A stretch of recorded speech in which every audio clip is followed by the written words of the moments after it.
Bonjour, voici la correction du QCM et du test que j'ai fait passer en début d'année à mes premières spécialités.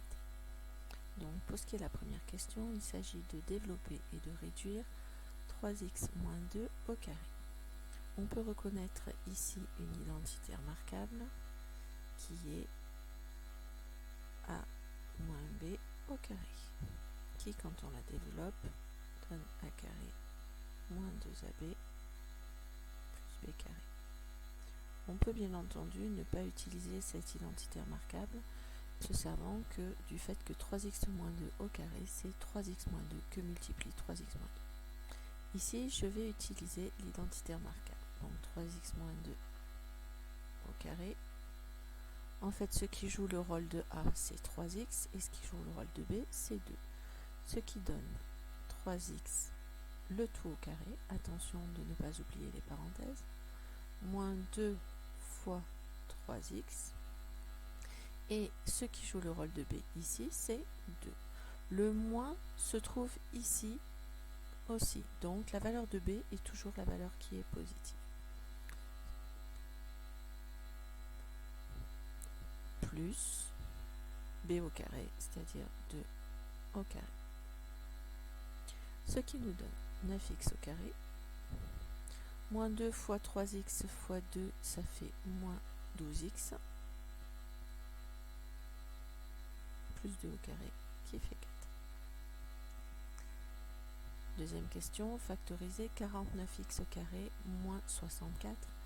Ici, on va se servir d'une identité remarquable aussi, qui est en fait a au carré moins b au carré sous sa forme développée. Et quand on la factorise, on obtient a moins b facteur de a plus b. Alors, pourquoi je vous dis que ici, c'est cette identité remarquable? Tout simplement parce que 49x carré moins 64, ça peut s'écrire 7x le tout au carré moins 8 au carré. Et là, on reconnaît bien l'identité remarquable. Ce qui joue le rôle de A, c'est 7x. Ce qui joue le rôle de B, c'est 8. Ce qui donne, quand on factorise, 7x moins 8 facteur de 7x plus 8. Résoudre l'équation 2x plus 4 égale 0. Ici, c'est une équation du premier degré. Résoudre une équation, c'est trouver toutes les valeurs de x qui vont rendre cette égalité vraie.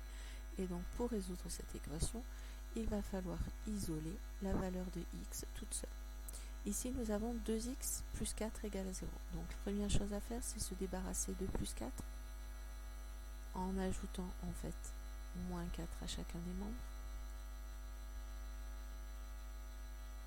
Ce qui nous donne 2x plus 4 moins 4, ça donne 0 égale moins 4. Ensuite, il faut se débarrasser du 2. C'est en fait 2 fois x. Donc pour cela, il faut diviser les deux membres de l'équation par 2. Ce qui nous donne x égale moins 4 divisé par 2. Ça nous fait moins 2. La solution S est donc égale à l'élément moins 2. Toujours écrire sous cette forme-là la solution. Développer et réduire 3x plus 4 facteur de 3x moins 4. Ici, on reconnaît la même chose, la forme factorisée d'une identité remarquable qui est a plus b facteur de a moins b. C'est la même que celle que l'on a vue précédemment. On a juste inversé a plus b et a moins b. Qui, quand je le développe, donne a carré moins b carré. Donc ici, si je me sers de cette identité remarquable, bien entendu, je ne suis pas obligé de l'utiliser. Je peux développer tout simplement en faisant la double distributivité.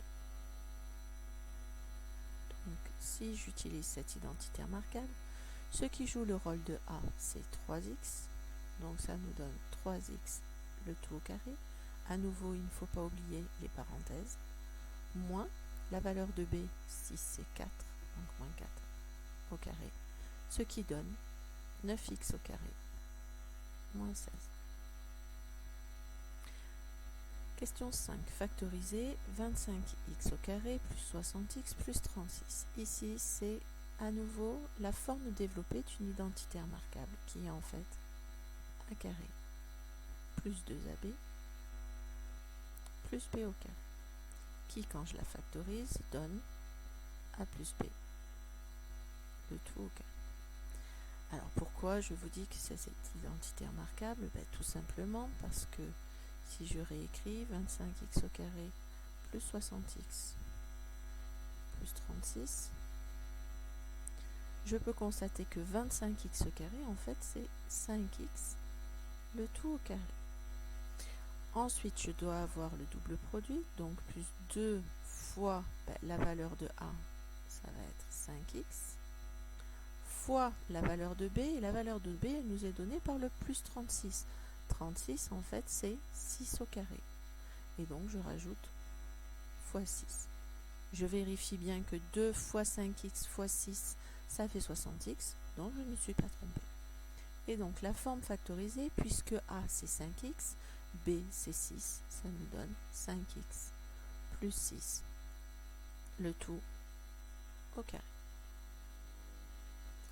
Question 6. Résoudre l'équation 3x plus 5 égale 8x moins 4. Donc, résoudre une équation, pour cela, il faut isoler les inconnus dans un membre et les nombres dans l'autre. Cela signifie donc que 3x, je vais le garder, plus 8x, il faut qu'il change de membre, donc ça devient moins 8x, puisque en fait j'ajoute moins 8x dans chacun des membres. Et ici, c'est le 5 dont il faut que je me débarrasse, donc je fais moins 5 dans chacun des membres, et moins 5 plus 5, ça me donnera 0, et le moins 4 qui reste. Ça fait donc 3x moins 8x, ça fait moins 5x égale moins 9. Maintenant, je dois me débarrasser de ce moins 5 qui est devant, donc c'est moins 5 fois x. Donc pour cela, je divise chacun des membres par moins 5, ce qui nous donne 9 cinquièmes. Et donc la solution que j'écris, S égale entre acolytes 9 cinquièmes. Question 7. F est une fonction affine définie sur R par f de x égale 5x plus 3 sur moins 4. F est décroissante, strictement croissante, croissante ou décroissante. Alors revenons d'abord à un petit peu de cours. Une fonction affine, c'est de la forme f de x égale mx plus p. M, c'est le coefficient directeur, c'est-à-dire la pente. C'est elle qui va déterminer si la fonction est croissante ou décroissante. Ici, dans mon exercice, f de x est égal à 5x plus 3 sur moins 4. C'est en fait, si je l'écris autrement, 5x sur moins 4 plus 3 sur moins 4, qui peut être écrit aussi 5x sur moins 4, c'est en fait moins 5 quarts de x, plus ou moins 3 quarts. Et donc, la valeur de m, ici, c'est moins 5 quarts. Comme le coefficient directeur est négatif, notre solution est que la fonction est strictement décroissante. Question 8 concerne la fonction inverse. La fonction inverse, c'est une fonction qui est définie sur R privé de 0. Sa représentation est graphique et c'est ce qu'on appelle une hyperbole. Voici sa représentation graphique, plus ou moins schématisée. On constate ici que la fonction est décroissante strictement, puis décroissante strictement. Et donc, la solution de cette question est la réponse B. Questions 9 et 10 se résolvent en utilisant le graphique que je vous donne. On vous demande quel est le coefficient directeur de la droite D. Alors, la droite D, c'est celle-ci.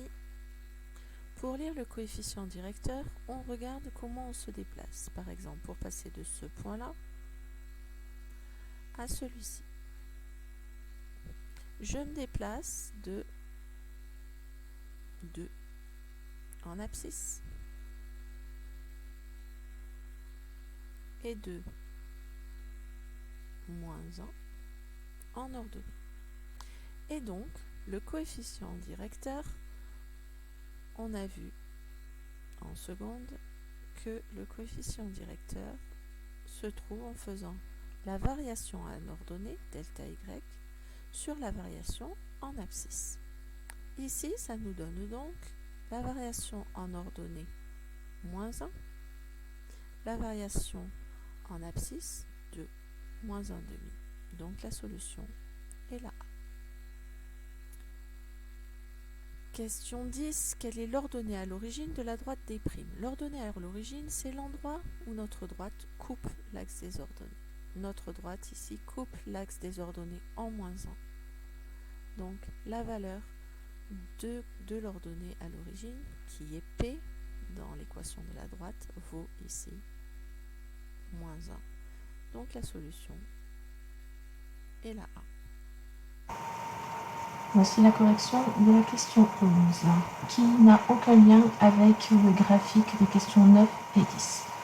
D est la droite du coefficient directeur, m égale 3, et passant par le point A de coordonnées moins 3, moins 4. Son équation réduite est... Alors, d'abord un petit peu le cours.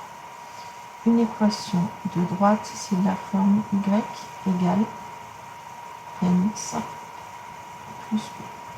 Son coefficient directeur, ici, c'est 3. Donc, notre droite D, elle a pour équation y égale 3x plus b.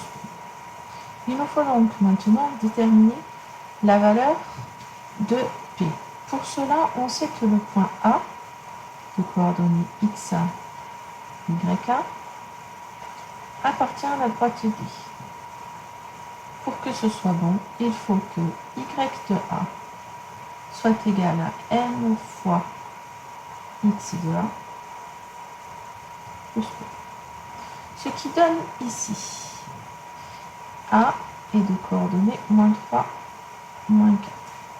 Donc, YA moins 4 doit être égal à 3 fois moins 3 plus la valeur P. On se retrouve avec une équation d'inconnu P, donc on va pouvoir déterminer P. Ça nous donne moins 4 égale moins 9 plus P.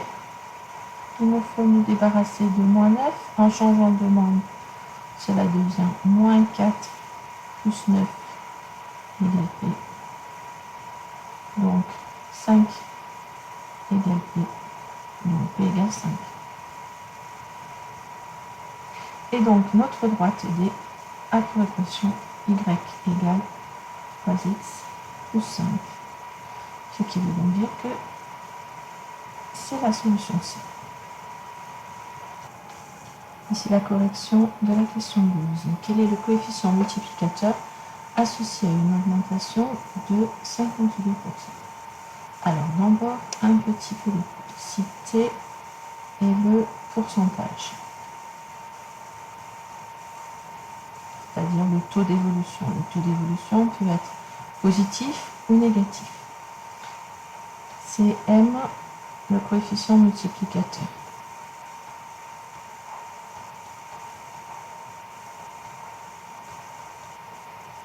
Alors, le coefficient multiplicateur est égal à 1 plus T sur 100. Ici donc, nous avons le coefficient multiplicateur qui est égal à 1, vu que c'est une augmentation, plus 52%, c'est-à-dire 1 plus 0,52, ce qui fait un coefficient multiplicateur de 1,52. Ce qui veut donc dire que si je veux calculer une nouvelle valeur qui a augmenté de 52%, je la multiplierai par 1,52. Question 12. Le signe de 3x plus 4 sur R est... Alors, première chose à faire, donc ça c'est un tableau de signes qui vous est donné.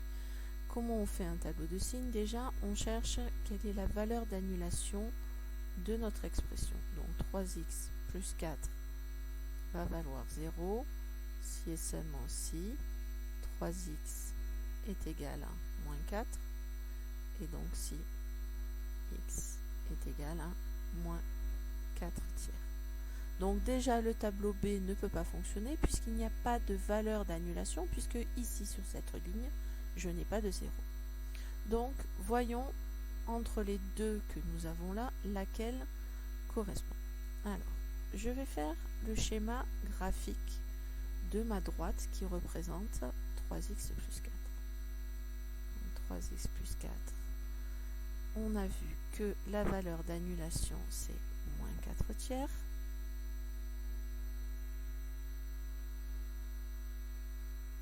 Elle est ici.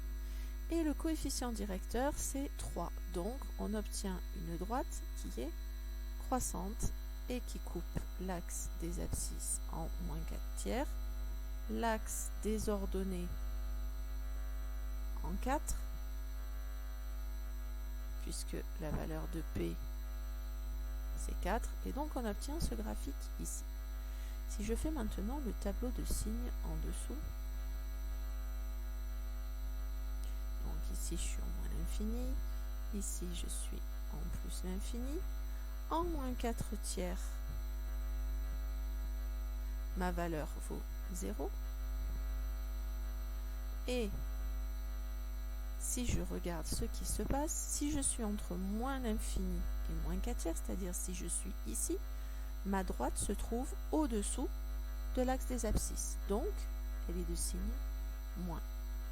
Ensuite, entre moins 4 tiers et plus l'infini, ma droite se trouve au-dessus de l'axe des abscisses, donc elle est positive. Donc le tableau qui correspond, c'est le tableau C. Question 14. A de coordonnées moins 2, 3, B de coordonnées 4, 5, il faut déterminer les coordonnées du vecteur. Reprenons la leçon d'avant. Le point A est de coordonnées xa, ya. Le point B de coordonnées xb, yb. Cela dans un repère quelconque, alors le vecteur AB va avoir pour coordonnées xb moins xa et yb moins y. Voyons ce que cela donne ici. Donc le vecteur AB a pour coordonnées de B 4, moins 2 et 5, moins 3. Ce qui nous donne pour le vecteur AB 4 moins 2, ça nous fait 4 plus 2. 5 moins 3, ça fait 2. Donc le vecteur AB est de coordonnées 4 plus 2, 6, 2. C'est donc la solution C. Question 15. Le prix d'un VTT est de 270 €. Il baisse de 20%. Quel est son nouveau prix? Alors, si le taux est de moins 20%, le coefficient multiplicateur, comme on l'a déjà vu, il est égal à 1 plus t sur 100. Donc ici, ça nous fait 1 moins 20 sur 100, ce qui fait 0,8. Si je fais le prix 270, le prix de départ, multiplié par 0,8, j'obtiens 216. Donc le nouveau prix €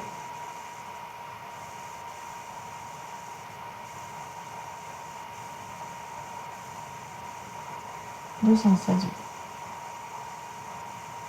Autre possibilité, le taux est de une baisse de 20%. Donc on peut calculer 20%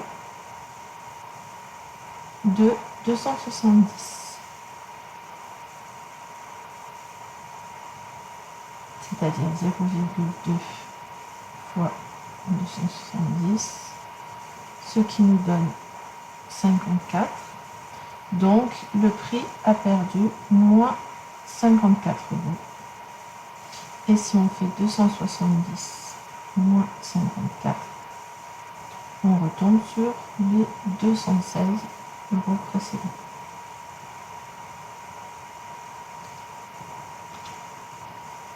Question 16. Un jeu vidéo à 65 € bénéficie d'une réduction de 26 €. Quel est le pourcentage de la remise appliquée? Il faut donc calculer quel est le pourcentage qui correspond à 26 €. Supposons en fait que 65 €, c'est équivalent à 100% du prix. Ici, on a 26 € et on cherche à savoir quel est le pourcentage. Avec un produit en croix, on obtient que T est égal à 26 fois 100 divisé par 65, ce qui nous donne 40. Donc, réduction de 40%. Je vous donne le tableau de variation d'une fonction et on doit déterminer quelles sont les valeurs qui correspondent, enfin les comparaisons de deux images par cette fonction. Question 17. Ici, je vous donne le tableau de variation d'une fonction et il faut comparer l'image de deux nombres par cette fonction sans connaître en fait les valeurs des images tout en se servant de ce tableau de variation.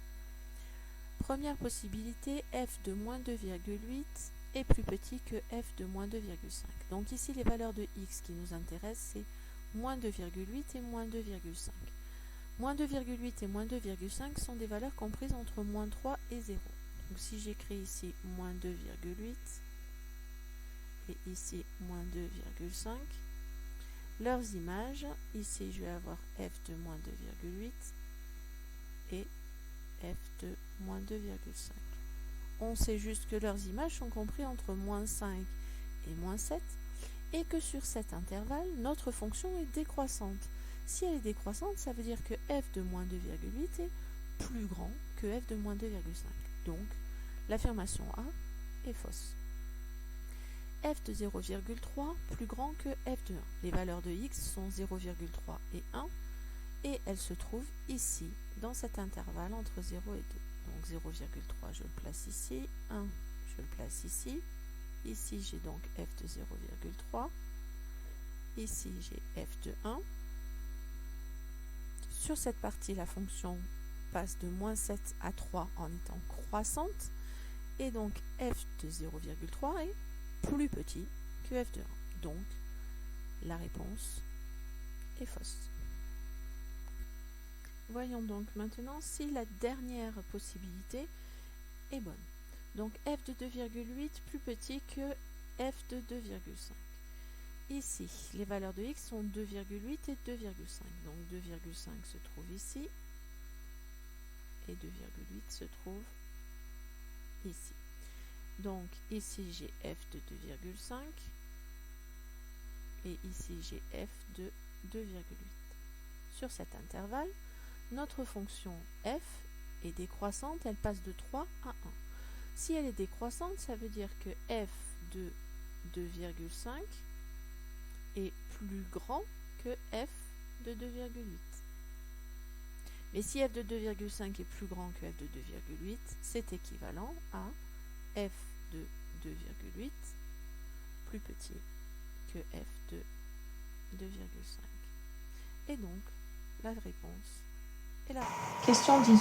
Le prix d'un téléviseur augmente de 30%, puis diminue de 40%.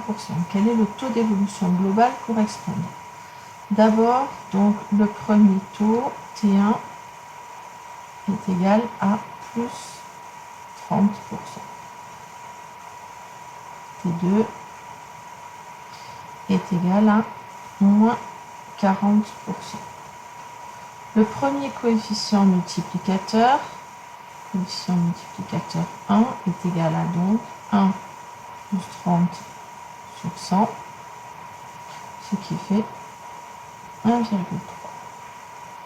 Le coefficient multiplicateur 2 est donc égal à 1 moins 40 sur 100, c'est-à-dire 0,6. Le coefficient multiplicateur global est égal au coefficient multiplicateur 1 que multiplie le coefficient multiplicateur 2, c'est-à-dire 1,3 fois 0,6, ce qui fait 0,78. Comme on sait que le coefficient multiplicateur est égal à 1 plus t sur 100, ça veut donc dire que t sur 100 est égal à coefficient multiplicateur moins 1, ce qui nous donne ici 0,78 moins 1, c'est-à-dire moins 0,22. Donc notre taux global est égal à moins 22%. Donc le taux d'évolution d'un article de télévision qui augmente de 30% puis qui diminue de 40%, c'est en fait une diminution de 22%.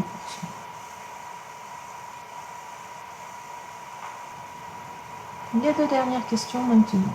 Dans un repère orthonormé, A de coordonnées 2, 5, B de coordonnées moins 1, 3, calculez la distance à B. Alors, reprenons d'abord la leçon. Un point A de coordonnées XA, YA. Un point B de coordonnées XB, YB. La distance à B est égale à la racine carrée de XB moins XA au carré plus YB moins YA au carré. Attention de tout bien réécrire sous le radical. Ce qui nous donne donc ici la distance à B est égale à la racine carrée de XB moins 1 moins XA 2 plus YB 3 moins YA moins 5 au carré. Moins 1 moins 2, ça nous fait moins 3, donc moins 3 au carré. 3 moins 5, ça fait 3 plus 5, ça fait 8 au carré. Ce qui nous donne moins 3 au carré, ça fait 9, 8 au carré, 64, ce qui fait racine carrée de 73. Elle n'est pas simplifiable, on la laisse telle quelle. Question 20 donc, dans un repère orthonormé, mais on peut calculer les coordonnées du milieu d'un segment dans n'importe quel type de repère. On va prendre la leçon à nouveau. Donc A de coordonnées XA, YA, B de coordonnées XB, YB. Alors le point K, milieu de AB, va avoir pour coordonnées XA plus XB sur 2, YA plus YB sur 2. On obtient donc dans notre situation le point K qui est de coordonnées 2 plus moins 1, donc 2 moins 1 sur 2, moins 5 plus 3 sur 2, ce qui donne 2 moins 1, ça fait 1, donc 1 demi, moins 5 plus 3, ça fait moins 2, moins 2 divisé par 2, ça fait moins 1, que l'on peut aussi écrire 0,5 moins 1. Voilà, j'espère que la correction de ce petit compte de QCM surprise et de rentrée vous a permis de refaire le point sur différentes notions que vous avez vues en seconde et qui vous sont absolument nécessaires pouvoir aborder sereinement votre première de STI 2B.